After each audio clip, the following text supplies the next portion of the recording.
পদ্মহেম ধাম, এটা বাংলাদেশের দ্বিতীয় বৃহত্তম লালনের আখড়া। তো এখানে আমরা চাই যাতে এই যান্ত্রিক কোনো কিছু না ঢুকুক, গাড়ি এবং গাড়ির হর্নের কারণে এখানে পাখিদের অনেক সমস্যা হয়। এখানে দূর দূরান্ত থেকে অনেকে আসে, আমরাও আসছি। এবং হ্যাঁ, নারায়ণগঞ্জ থেকে আসছি আমরা এখানে। হ্যাঁ, এখানে আমরাও চাই এটা সরকারের একটা দৃষ্টি পড়ুক এখানে, এবং হ্যাঁ, প্রশাসন থেকে এখানে আরো এটার উন্নয়নের জন্য আরো কিছু সহায়তা হোক। এবং এই তো আমরা চাই যাতে এটা প্রাকৃতিক সৌন্দর্যটা বজায় থাকে, এখানে যাতে কোনো দূষণ, শব্দ দূষণ এসব না হয়। আমাদের মুন্সিগঞ্জের একটা ঐতিহ্যবাহী জায়গা, এই জায়গাটা হচ্ছে আমাদের ফকির লালন আখড়া দোসরপাড়া। তো আপনারা সবাই আসবেন এবং এসে ঘুরে দেখে যাবেন, অনেক সুন্দর একটি পরিবেশ। আর একটা কথা, আর গাড়িটা হচ্ছে যদি বাইরে পার্কিংয়ের জায়গা আছে ওইখানে রাখার চেষ্টা করবেন, কারণ ভিতরে আসলে গাড়িটা আসলে একটু পরিবেশটা অন্যরকম হয়ে যায়, যার কারণে আপনাদের এটা একটা অনুরোধ। আর সরকারের দৃষ্টি আকর্ষণ করবো আমাদের এই জায়গাটা দেখার ব্যবস্থা করে। আমি তো এর আগেও আসছি পদ্মহেম লালনের আখড়াতে মুন্সিগঞ্জে। তো আমার কাছে সবসময় বরাবরই খুব ভালো লাগে। আসলে আমি তো কুষ্টিয়াতে যাওয়া হয় নাই, কিন্তু আপনার এখানে আসলে ওখানে একটা বাইক পাওয়া যায়।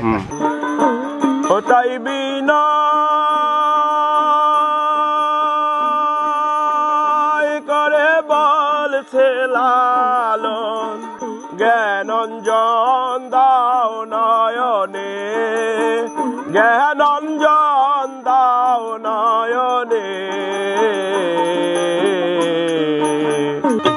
ফকির লালন পথে পরে রইল, সেই আশাতে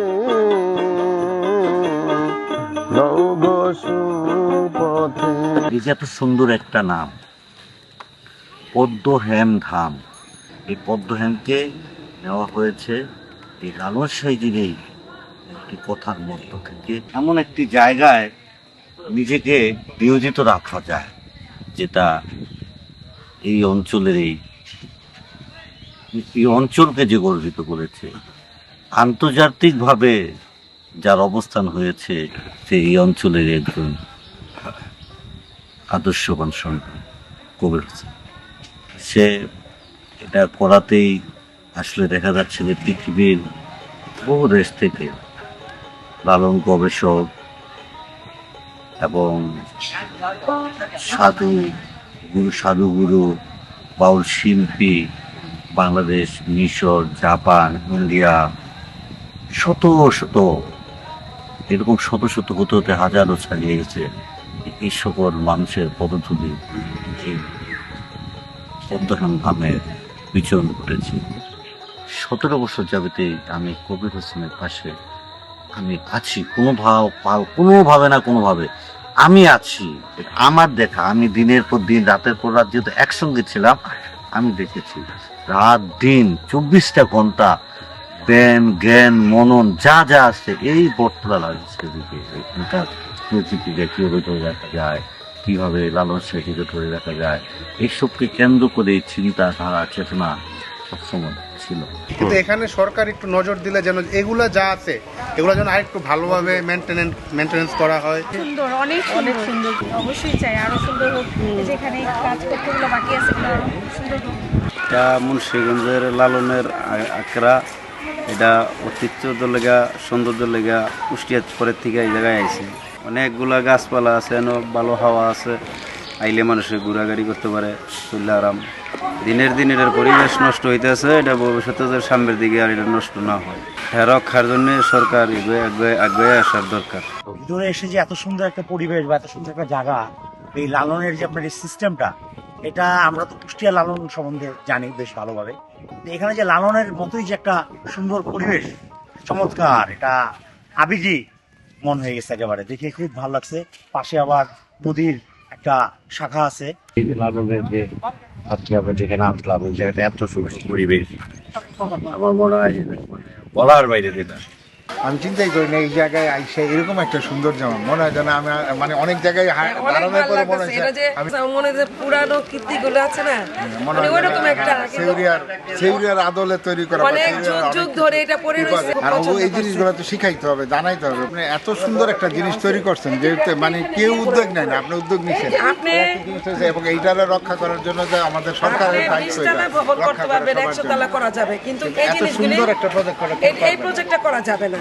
চাইলেই সরকার যে কোনো 20 তলা ভেঙে এসে করা যায়, এরকম এটা একটা সচরাচর কোথাও পাওয়া যাবে না।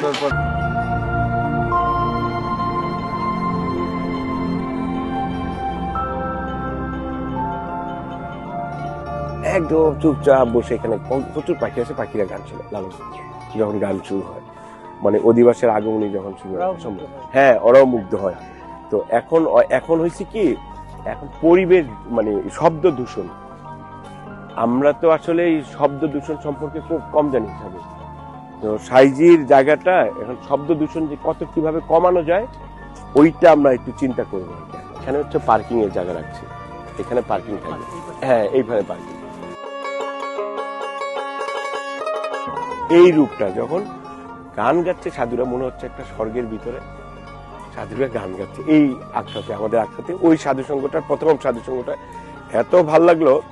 তারপরে আর পিছনের দিকে আমি আর মানে তাকাই নেই, আমি শুধু কাজ করেছি। আমি জানি পিছন থেকে কেউ মেরে ফেলতে পারে, কেউ গালি দিতে পারে, কিচ্ছু করার নেই। যখন একটা স্ট্রাকচার তৈরি করি তখন আমি 2 দিন 3 দিন 5 দিন ঘুম নাই, টাকা জোগাড় করা, আমি ফটোগ্রাফি করে টাকা জোগাড় করে, কেউ হয়তো 10,000 টাকা দিলে আমি 20,000 টাকা ভরে, ওইভাবে আস্তে আস্তে আস্তে আস্তে প্রায় 19 বছর পর একটা পূর্ণাঙ্গ একটা সাধু সঙ্গের বা লালন সাইজির একটা আখড়াবাড়ি প্রকৃতির পরিবেশে গাছপালার নিচে। তো ওইভাবে করে এইটা এখন পর্যন্ত এইখানে নিয়ে আসছি। এখন হচ্ছে রাষ্ট্রের সম্পদ আমি তৈরি করছি, এখন রাষ্ট্র এটাকে রক্ষা করবে, সাংবাদিকরা রক্ষা করবে, কারণ সাংবাদিকরাই আমার সাথে মানে শক্তিশালীভাবে ছিল। বড় ভাইয়েরা ছিল, কিছু ঢাকার বড় বোনেরা ছিল, বিশেষ করে প্রশাসন, মুন্সিগঞ্জের প্রশাসন, জেলা প্রশাসকরা অনেক সহযোগিতা করছে, যে প্রশাসনের মানে কেউ যাতে এটা ডিস্টার্ব না করতে, মানে অসম্ভব ভালো একটা সহযোগিতা করার কারণে আমরা এই যে রূপটা এখন এটা একটা ডিসিপ্লিনে নিয়ে আসা দরকার এখন সাধু।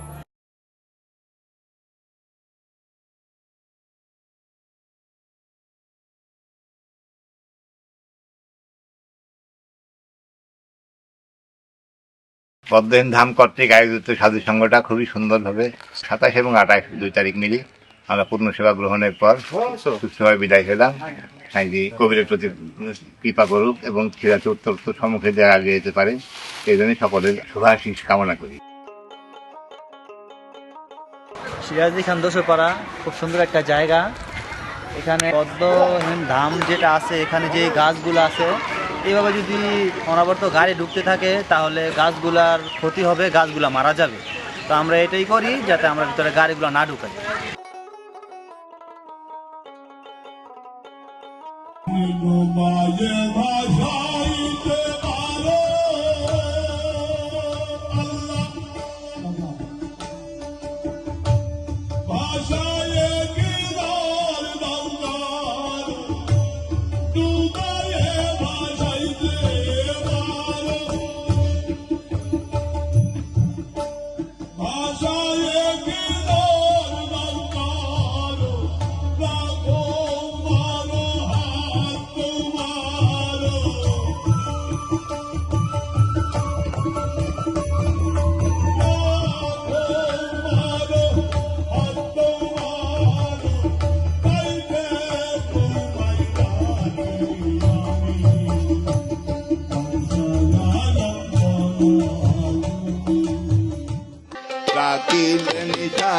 কবি জল করিয়া অন্ধেরা